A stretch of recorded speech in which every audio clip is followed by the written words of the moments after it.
Time था 11 जून 2021 का और जगह थी इंग्लैंड के लंदन का वेलेम्बे। जब एक व्यक्ति सुबह उठ लेने के बाद अपने ऑफिस जाने की तैयारी करने लगता है, लेकिन जैसे ही वो अपने बिस्तर से नीचे उतरा तो बड़े ही आराम से वो वहां पर तैयार होने लगता है, क्योंकि ये घर इसका खुद का नहीं था, जबकि ये फर्स्ट फ्लोर पर रहा करता था और इस मकान की मकान मालकिन नीचे ग्राउंड फ्लोर पर रहा करती थी, तो उन्हें सोने में थोड़ी दिक्कत हुआ करती थी।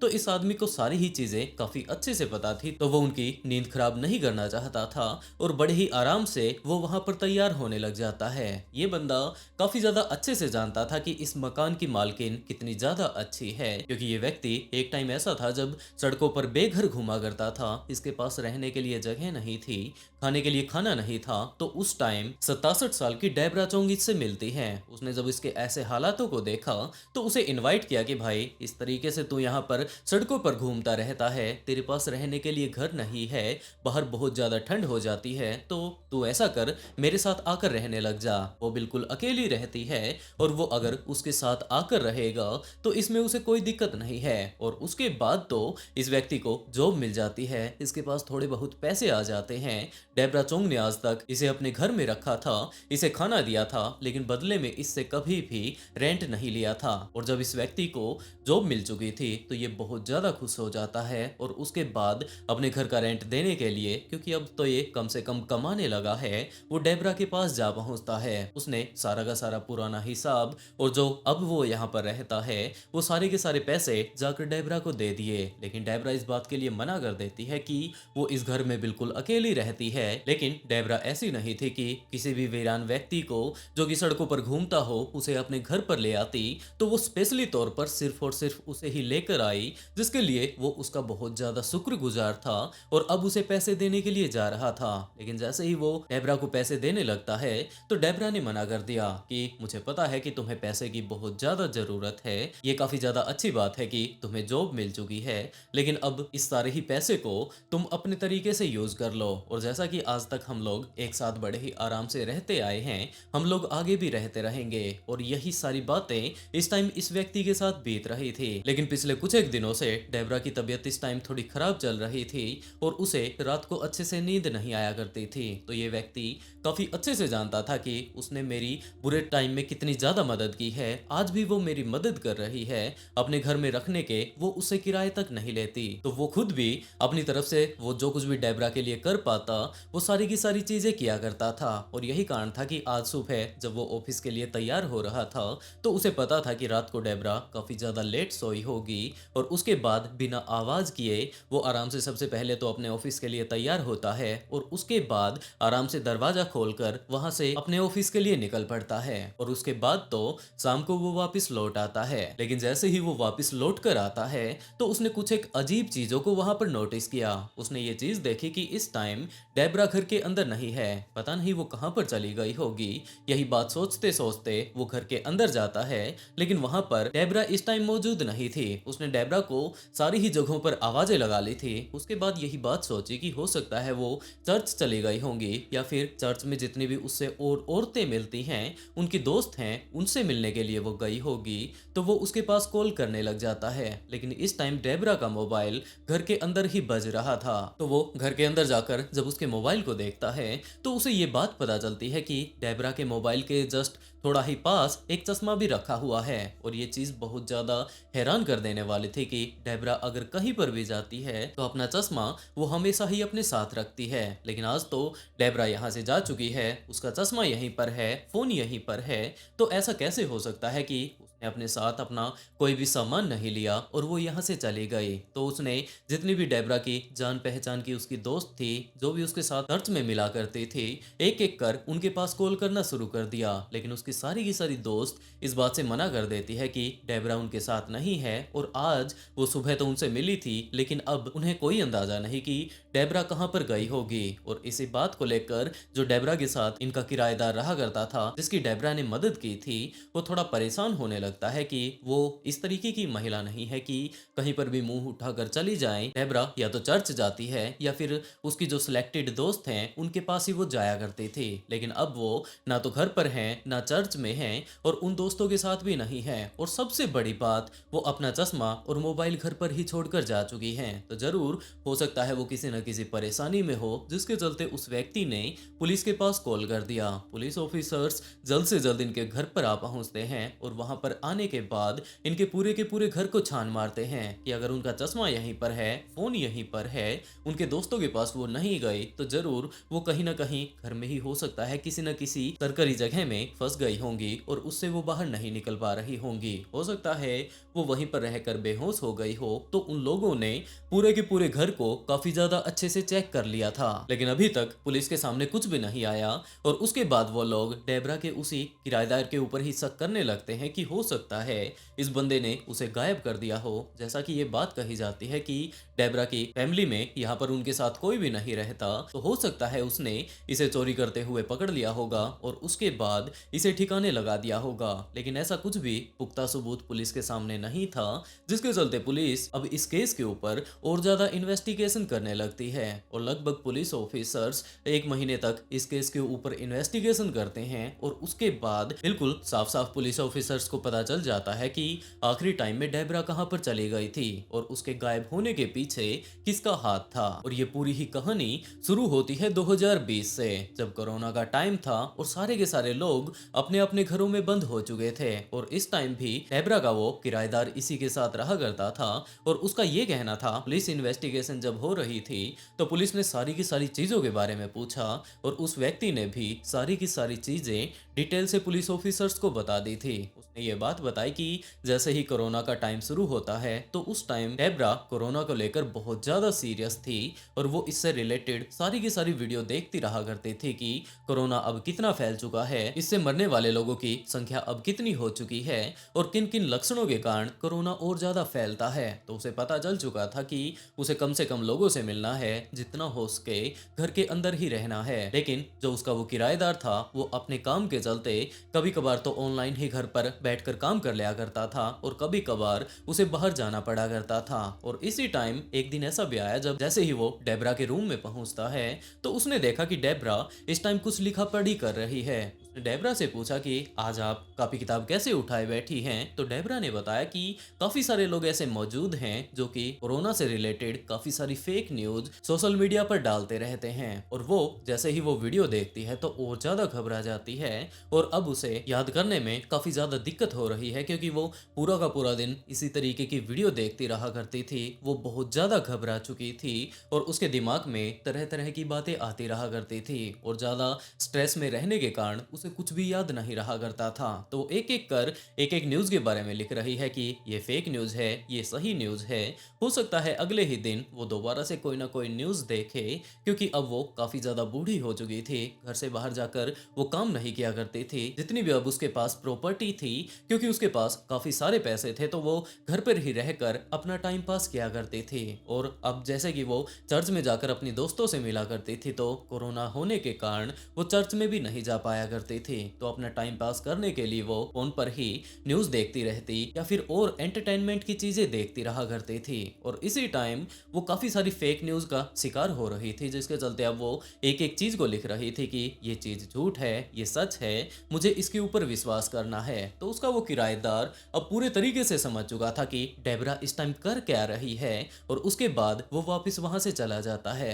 धीरे धीरे कर जैसे ही 2021 का टाइम आता है तो कोरोना के अब काफी सारे केसेस घट चुके थे और उसके बाद उसने जब डेबरा की तरफ देखा तो उसे ये बात पता चलती है कि कोरोना भले ही चला गया लेकिन दूसरी तरफ ये इनके दिमाग पर काफी ज्यादा गहरा असर करके गया है। उसे कोई भी चीज याद नहीं रहा करती थी, वो खुद का अच्छे से ध्यान नहीं रख पाती थी, उसकी इम्यूनिटी इस टाइम काफी ज्यादा कमजोर हो चुकी थी। तो डेबरा के किराएदार ने ये बात कही कि आपको जाकर एक बार डॉक्टर से मिलना चाहिए उन्हें अपनी पूरी की पूरी प्रॉब्लम बतानी चाहिए और डेबरा भी इस बात के लिए मान जाती है। उसके किराएदार ने ये बात कही कि आज तक आपने मेरे लिए बहुत कुछ किया है, मैं भी आपके लिए कुछ करना चाहता हूँ। तो वो उसे डॉक्टर के पास लेकर जाता है। उसका पूरा का पूरा ट्रीटमेंट, जितनी भी रिपोर्ट्स होनी थी, वो सारी की सारी करवाने में डेबरा की मदद करता है और उसके बाद ये दोनों के दोनों वापस घर पर आ जाते हैं। डेबरा को डॉक्टर्स ने काफी सारी दवाइयां दी थी, उसे टाइम टू टाइम वो दवाइयां लेनी थी, लेकिन जब से उसने ये दवाइयां लेनी शुरू की थी तो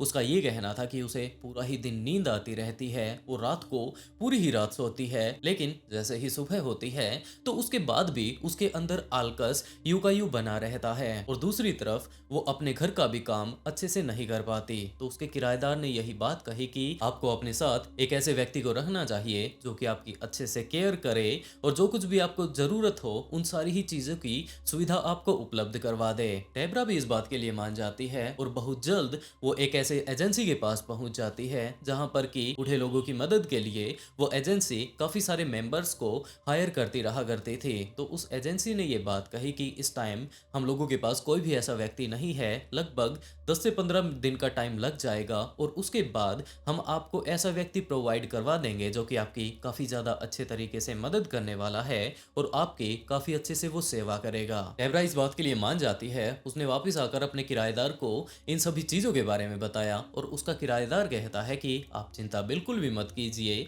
जब तक वो आपकी मदद करने वाली लड़की आ नहीं जाती तब तक मैं आपकी मदद करने के लिए तैयार हूँ। हाँ, दिन में तो मुझे ऑफिस जाना होता है, लेकिन सुबह जाने से पहले मैं आपकी जितने भी काम धंधे होंगे वो सारे के सारे निपटा लेने के बाद अपने ऑफिस चला जाऊंगा और शाम को आने तक आप कोई भी काम मत कीजिएगा। जैसे ही मैं शाम को वापस घर पर आऊंगा उसके बाद जितना भी काम बचा हुआ होगा 10-15 दिनों के लिए तो मैं आपकी मदद कर ही सकता हूँ। आपने जो मेरे ऊपर इतना बड़ा उपकार कर रखा है, मेरे को आज जैसी भी मैं सिचुएशन में हूँ वो आपके कारण हूँ, तो मैं इस उपकार को कभी भी नहीं भूल सकता।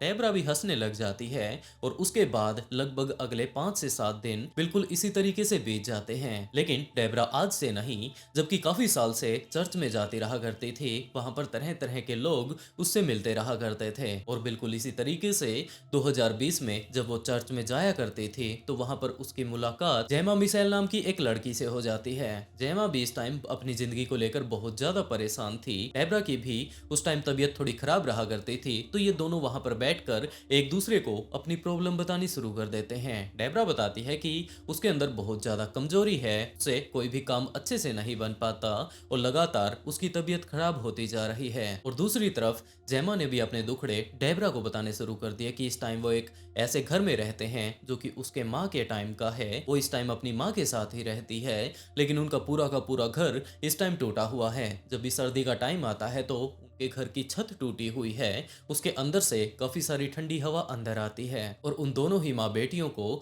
बहुत ज्यादा सर्दी लगती है। इनके घर का सारा ही फर्नीचर टूटा पड़ा है और इन सभी चीजों के लिए वो पिछले काफी दिनों से इस टाइम पैसे इकट्ठा कर रही थी। और उसके बाद एक टाइम ऐसा भी आया जब इनके पास पर्याप्त मात्रा में पैसे इकट्ठा हो चुके थे। जेमा ने एक ऐसे कंस्ट्रक्टर को हायर कर लिया जो कि इनके पूरे के पूरे घर को दोबारा से रीडिजाइन करने वाला था, बनाकर इन्हें देने वाला था। अंदर का जितना भी फर्नीचर था उसका भी ठेका उसने उसे दे दिया था। लेकिन सबसे बड़ी गलती जो उससे होती है वो ये थी कि उसने सारे के सारे पैसे एडवांस दे दिए और उसके बाद उस कंस्ट्रक्टर ने थोड़ा बहुत तो इनका घर बना दिया, लेकिन उसके बाद वो पूरे तरीके से गायब हो जाता है। इन्हें तो कोई अंदाजा ही नहीं था कि अगर ये लोग एडवांस पेमेंट उसे कर देते हैं तो पूरे तरीके से वो उसके पैसे लेकर रफू चक्कर हो जाएगा और अब वो लोग करे तो क्या करें, जैसे तैसे कर, क्योंकि अब इनके घर पर हर रोज ही ठंडी हवा घुस जाया करती थी। तो जेमा ने थोड़े बहुत और पैसे इकट्ठा किए और उसके बाद वो अपनी छत को ठीक करवा लेते हैं। ये अपने घर को अब पूरे तरीके से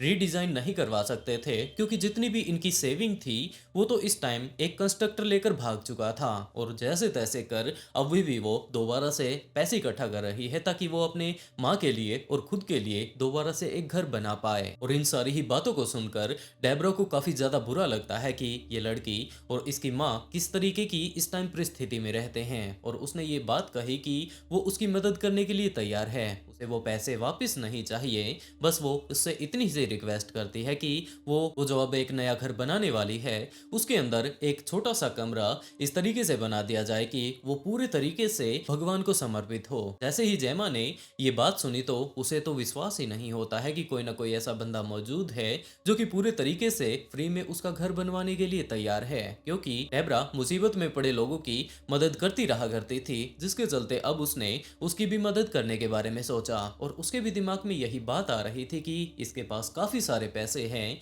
ये इतने पैसों का करेगी ही क्या, इसके परिवार में तो कोई है ही नहीं, जिसके चलते उसने उसकी मदद करने के बारे में सोचा। लेकिन लेकिन दूसरी तरफ जयमा को डेबरा के बारे में ये भी पता था कि इस टाइम ये मेंटली तौर पर काफी ज्यादा स्ट्रगल कर रही है, तो उसने डेबरा से यही बात कही कि वो एक साइकेट्रिस्ट के तौर पर उसकी मदद कर सकती है। इसी तरीके से डेबरा कुछ एक दिनों तक तो जयमा की मदद करती है, लेकिन उसके बाद एक दिन ऐसा आया जब डेबरा का मूड काफी ज्यादा खराब था, और जैसे ही जयमा उसके पास पहुंचती है कि हम लोगों ने घर बनाना शुरू कर दिया है, अब जितने भी तुम मुझे और ज्यादा पैसे देने वाली थी वो पैसे भी मुझे दे दो, क्योंकि थोड़े से पैसे पहले ही डेबरा उसे दे चुकी थी, जिससे कि उसने सामान खरीद लिया और अब वो अपने घर का कंस्ट्रक्शन शुरू कर चुकी थी। अपने पुराने वाला उसने पूरे तरीके से घर को तोड़ दिया था और नया अच्छे से डिजाइन बनाकर अब वो अपने घर को बना रही थी। लेकिन इसी टाइम पता नहीं डेबरा के दिमाग में क्या आया, उसने ये बात कह दी कि वो अब उसे आगे से पैसे नहीं देने वाली है। इस बात को सुनकर जयमा को थोड़ा अजीब लगने लगता है। उसने ये बात कही कि तुमने मुझसे वादा किया था कि तुम मेरा पूरा का पूरा घर दोबारा से रीडिजाइन करवाने वाली हो, और यही कारण था कि उसने अपना पुराना घर तोड़ दिया। अब वो वहां पर कंस्ट्रक्शन लगाए हुए है और अब वो पैसा देने से मना कर रही है, तो वो ऐसा ना करे। वो उससे रिक्वेस्ट करती है कि वो भले ही किसी भी तरीके से उसका छोटा मोटा घर बनवा दे, जिसमें कि वो और उसकी माँ आराम से रह सके, क्योंकि इस टाइम वो पहले से ही काफी सारी दवाइयाँ खा रही थी, उसके अंदर स्ट्रेस लगातार बढ़ता जा रहा था। उसने साफ साफ जयमा को ये बात बोल दी कि अगर तुम्हें कोई दिक्कत है, तुम्हारी माँ को कोई दिक्कत है, तो तुम्हारे पास एक घर नहीं है लेकिन एक प्लाट जरूर है, तुम उस प्लाट को बेच दो और अपने लिए एक छोटा सा घर खरीद लो। जयमा भी डेबरा को यही बात कहती है कि इस तरीके के ख्याल उन्हें भी आते रहते हैं, लेकिन अगर उसे मदद ही नहीं करनी थी इनकी, तो इसने पहले हाँ क्यों भरी थी कि वो पैसे देने के लिए तैयार है, और वो उससे रिक्वेस्ट करती है कि ये इनकी पुश्तैनी जमीन है, ये इसे बेचना नहीं चाहती, और जिस वादे के लिए उसने हाँ भरी थी पैसे देने के लिए, वो उसे पैसे देती रहे। लेकिन डेबरा इस टाइम बिल्कुल साफ इनकार कर देती है, और दूसरी तरफ वो बीच बीच में अपने किराएदार के साथ जाकर डॉक्टर से कंसल्ट करती रहा करती थी। धीरे धीरे कर बीच बीच में जब वो रेगुलर दवाइयां ले रही थी, तो काफी सारे टाइम ऐसे आते जब इनकी हालत में सुधार हो जाता, और काफी सारा टाइम ऐसा भी हुआ करता था जब इसकी हालत लगातार हद से ज्यादा बिगड़ती जा रही थी। और उसके बाद तो वही दिन आता है जब डेबरा का वो किराएदार आराम से तैयार होता है और उसके बाद अपने ऑफिस चला जाता है। वापस आने के बाद उसे पता चलता है कि यहाँ पर डेबरा तो है ही नहीं, क्योंकि उस दिन दरअसल उसके किराएदार के ऑफिस जा लेने के बाद पीछे से जयमा इसके घर पर आई थी। उसने यहाँ पर आकर डेबरा से आराम से बैठकर बातें करनी शुरू कर दी। वो इस टाइम डेबरा के लिए काफी सारे गिफ्ट्स लेकर आई थी और डेबरा को वो सारे गिफ्ट दे भी देती है। डेबरा अगले काफी देर तक उसके साथ यूं ही बैठकर बातें करती रहती है, और जब उसने बातें करना शुरू किया कि वो उससे पैसे लेने के लिए आई है, वो उससे रिक्वेस्ट करती है कि जैसा कुछ उसके दिमाग में पहले चल रहा था बिल्कुल उसी तरीके से वो अभी भी उसकी मदद कर दे। लेकिन इस बात के लिए डेबरा ने साफ इनकार कर दिया कि वो उसकी मदद नहीं करने वाली है, और इसी टाइम जयमा को हद से ज्यादा गुस्सा आ जाता है और उसने वहीं पर रखे हुए एक भारी से ऑब्जेक्ट से डेबरा के सिर पर वार कर दिया। वो यहीं पर रुकने वाली नहीं थी, जबकि वो सीधा का सीधा किचन में जाती है और वहां से एक तेज धारदार हथियार लाकर डेबरा के सीधा का सीधा गले पर वार कर देती है। कुछ ही देर बाद डेबरा का धड़ सिर से अलग हो जाता है। दोनों के दोनों बॉडी पार्ट्स अब अलग हो चुके थे, और इसके अलावा यहाँ पर वो काफी सारे कागजात भी लेकर आई थी। उन सारे ही कागजात को जिस भी तरीके से वो यूज करना चाहती थी वैसे ही यूज कर लेने के बाद, जैसा कि 2 सूटकेस वो अपने साथ लेकर आई थी जिसमें कि उसने डेबरा के लिए बहुत सारे गिफ्ट रख रखे थे, इस टाइम वो उसकी बॉडी को समेट कर उन बैग्स के अंदर उसने उसकी बॉडी को छुपा लिया, और उसके बाद उस ट्रॉली बैग को लेकर वो यहाँ से जाने लगती है। बाद में पुलिस ऑफिसर्स ने जब डेबरा को सारी ही जगहों पर ढूंढ लिया था कि वो तो यहाँ पर आसपास में कहीं दिखाई ही नहीं दे रही है, तो वहां पर लगे हुए सीसीटीवी कैमराज को जब पुलिस ऑफिसर्स ने चेक करना शुरू किया और डेबरा के किराएदार से पूछा कि क्या आप इस महिला महिला को जानते हैं क्योंकि डेबरा आखिरी टाइम में अपने घर में तो घुसी थी, लेकिन उसके बाद हम लोग ही इस घर के अंदर जाते हुए हमें नजर आ रहे हैं, लेकिन डेबरा तो बाहर आई ही नहीं। आप इस महिला को जानते हैं जो कि यहाँ पर सूटकेस लेकर आई थी और अब वापस यहाँ से जाते हुए नजर आ रही है। तो उसका किराएदार इस बात के लिए हाँ भर लेता है कि हाँ जनाब, वो इसे काफी अच्छे से जानता है, ये डेबरा की दोस्त है, ये इससे चर्च में काफी बार मिलती रहती है। और तब जाकर पुलिस को थोड़ा अंदाजा हुआ था कि यही वो महिला है जिसने कि उसे गायब किया होगा। और दूसरी तरफ पुलिस के पास एक कॉल भी आ जाता है कि एक वीरान सी जगह पर एक डेड बॉडी को पाया है। लेकिन सबसे अजीब बात जो उस महिला ने नोटिस की वो ये है कि यहाँ पर ये धड़ तो पड़ा है, इसके हाथ पैर भी मौजूद हैं, लेकिन जो भी ये बंदा है इसका सिर यहाँ पर नहीं है। Emergency. Hi, I just found a body. Oh, go ahead, caller. What's your emergency? I just found a body. Right, okay. A body, is it? Are they breathing? No, they're dead. They look like they've possibly been there like a few days or something. With some flies and stuff. Right, okay. Bear me a second. Let's pop this on. What's the road? Yeah, what road are you on? I'm in Salcombe. You're in Salcombe, sorry. Let me have a look. I can populate, hopefully, where you are. So, Bennett Road, are you quite near the harbour? We're up from North Sand Beach. Hang on, we'll just look at Google Maps. Oh, okay, yeah. So I can see North Sands Bay. Road. Bennett Road, yeah, you are on Bennett Road. तो police officers सीधा ही उस जगह पर जा पहुंचते हैं और उस बॉडी को अपने कब्जे में ले लेते हैं। लेकिन इस बॉडी के ऊपर सिर नहीं था, जिसके चलते पुलिस ऑफिसर्स अभी तक कंफर्म नहीं थे कि ये बॉडी किसकी हो सकती है। लेकिन उस बॉडी के पास में काफी सारे और भी डॉक्यूमेंट्स पड़े हुए थे। और दूसरी तरफ पुलिस को ये बात पता चल चुकी थी कि जैमा नाम की ये महिला डेबरा के घर से निकल कर गई थी। ये बॉडी मिल चुकी है तो जरूर इनका आपस में कुछ न कुछ कॉन्टेक्ट होगा। और पुलिस ऑफिसर्स जब जाकर जैमा से पूछताछ करने लगते हैं कि कुछ इस तरीके से आपकी एक दोस्त गायब हो चुकी है, तब पुलिस को पता चलता है कि जैमा ने जब से उसे गायब किया था वो भी आराम से नहीं बैठी थी, जबकि वो तो दूसरी तरफ इस बात का क्लेम कर रही थी कि उसकी दोस्त डेबरा ने उसकी सारी की सारी संपत्ति उनके नाम कर दी है। उसने इस टाइम तक एक पूरा का पूरा फेक विल तैयार करवा लिया था कि डेबरा ने उसकी माँ के नाम सारी की सारी प्रॉपर्टी कर दी है और इसके अलावा $2 लाख वो उसे देने वाली है। ये सारी की सारी चीजें बिल्कुल साफ साफ लिख दी गई थी कि अगर इसके पास पैसे नहीं बनते हैं तो जैसा कि इसकी माँ के नाम इसने सारी की सारी प्रॉपर्टी लिख दी है, इसकी माँ इसे पैसे देती रहेगी और वो तो अपनी बहन के पास मलेशिया जा रही है। ये सारे के सारे सबूत जैसे ही उसने इकट्ठा किए, क्योंकि ये सारे के सारे कागजात वो अपने साथ डेबरा के घर पर लेकर गई थी। डेबरा ने जैसे ही इसे पैसे देने से मना किया तो ये सारे के सारे प्लान ये पहले से ही बना चुकी थी। और जैसे ही डेबरा अपनी जान गंवाती है तो वो उसके अंगूठे उन सारे के सारे डॉक्यूमेंट्स के ऊपर लगा लेती है कि ये सारी की सारी प्रॉपर्टी इसके और इसकी माँ के नाम कर रहे हैं और वो तो अपनी बहन के पास मलेशिया जा रही है। पुलिस ने जैमा से जब इस बारे में पूछा तो जैमा यही बात कहती है कि बिल्कुल ऐसा ही हुआ था, वो तो सारे के सारे पैसे मुझे देकर मेरी माँ के नाम उसने सारी ही प्रॉपर्टी अपनी लिख दी थी, वो तो अपनी बहन के घर पर जाने के लिए बोल रही थी। मुझे नहीं पता कि उसके बाद वो कहाँ पर गई होगी, लेकिन पुलिस को सारी की सारी चीजें एक एक कर इस टाइम समझ में आ रही थी, जिसके चलते पुलिस ऑफिसर सीधा के सीधा जैमा के घर पर जा पहुंचते हैं और वहां पर जाकर उसे हिरासत में ले लेते हैं।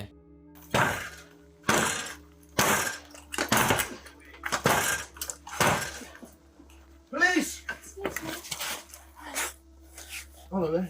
Hello, how are you? Yeah, good. There's no answer. Sorry, what's your name? Sorry, I'm asleep. Are you Gemma? Yeah, I am. Okay, Gemma. Just could you hold a second? Sure, sure. Hold a second. Sorry, can I Gemma, do you want to come up? Yeah, sure. Yeah, I just want to see them. Hand just so see your hands. Alright, Gemma, at this moment I'm arresting you on suspicion of murder. Okay, you don't have to say anything, but you may have a defence if you want to mention one question, something which you later rely in court. Anything you do say may be given evidence, okay? Once you're in the cuffs, Am I allowed to... I'll explain everything to you. Okay? Should I get some Yeah, shoes? sorry. What? Is If you want just one a woman sec- inside? Who's inside at the moment? Mother. Your mother? Maybe Okay. raise it. If you want to... Oh, can someone lift that up? Yeah. Let's step back inside. Is anyone else inside? Just your mum? Yeah. There is someone else inside, No, or just that's your just mum? my mum, yeah. Alright, do you want to... Should I bring her out or... Bring her in Bring her for a minute. Well, yeah. we're just going to come in for a sec, Yeah, okay? sure. और उसे पकड़कर जब police station लेकर आते हैं तो जैमा ने यही बात कही कि जनाब आप लोगों को ऐसा क्यों नहीं लगता कि वो अपनी बहन के घर पर चली गई होगी। हो सकता है उसने अपने किराएदार को ये सारी ही बातें बताना ज्यादा इंपॉर्टेंट ना समझा हो। तो जैमा को पुलिस ऑफिसर्स ने वहीं पर आराम से बैठाकर ये बात समझानी शुरू कर दी कि जितना भी तुम्हारा प्लान था वो सारा का सारा इस टाइम हमें समझ में आ चुका है, और जो तुम्हें ये बात लग रही है कि तुम ये बात कहकर अपने आप को बचा लोगी कि वो तो अपनी बहन के घर पर चली गई, तो जरा ये बात तो बताओ कि वो बिना पासपोर्ट, बिना वीजा, ना ही अपने किसी उसने यार दोस्त को बताया, ना किसी रिश्तेदार को बताया, जो कि जान पहचान के लोग इस शहर में उसके रहा करते थे, वो बिना वीजा के मलेशिया कैसे पहुंच गई होगी। थोड़ा सा दिमाग लगाओ और उसके बाद तुम बस इसी बात का हमें जवाब दे दो, आगे हम लोग देख लेंगे। और उसके बाद तो जैमा को भी समझ आ चुका था कि जरूर उसका खेल इस टाइम पकड़ा जा चुका है, और पुलिस ऑफिसर्स को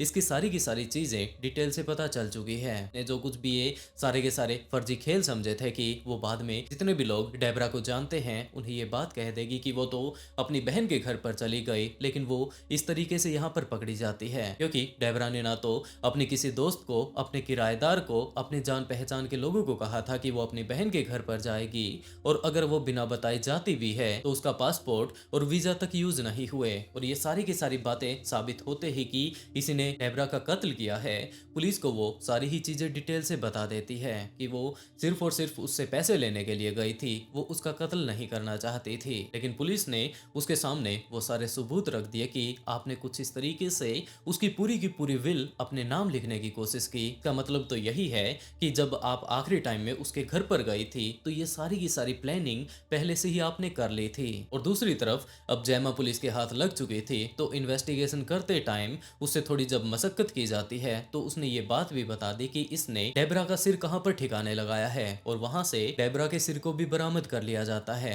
और उसके बाद इन सारे ही कारनामों को देखते हुए उसे कोर्ट में पेश किया जाता है, जहां पर कि उसे लाइफ सेंटेंस मिल जाती है। और इसके साथ साथ अगर उसे पैरोल पर भी बाहर आना है तो कम से कम 36 साल बाद उसे पैरोल पर बाहर आने दिया जाएगा। और दोस्तों आज के लिए बस इतना ही। आज की स्टोरी आप लोगों को कैसी लगी कमेंट बॉक्स में जरूर बताइएगा। अगर स्टोरी सुनाने का तरीका अगर पसंद आया हो तो वीडियो को लाइक कर ब्लडी फाइल्स को सब्सक्राइब जरूर कर लें, क्योंकि इसी तरीके के काफी सारे ट्विस्टेड केस मैं यहाँ पर लेकर आता रहता हूँ। और इसी के साथ दोस्तों आज का शाउट आउट पीसी सुमन को and write a beautiful comment to get a shout out in next video. बहुत जल्द मिलते हैं एक और नए ट्विस्टेड केस के साथ।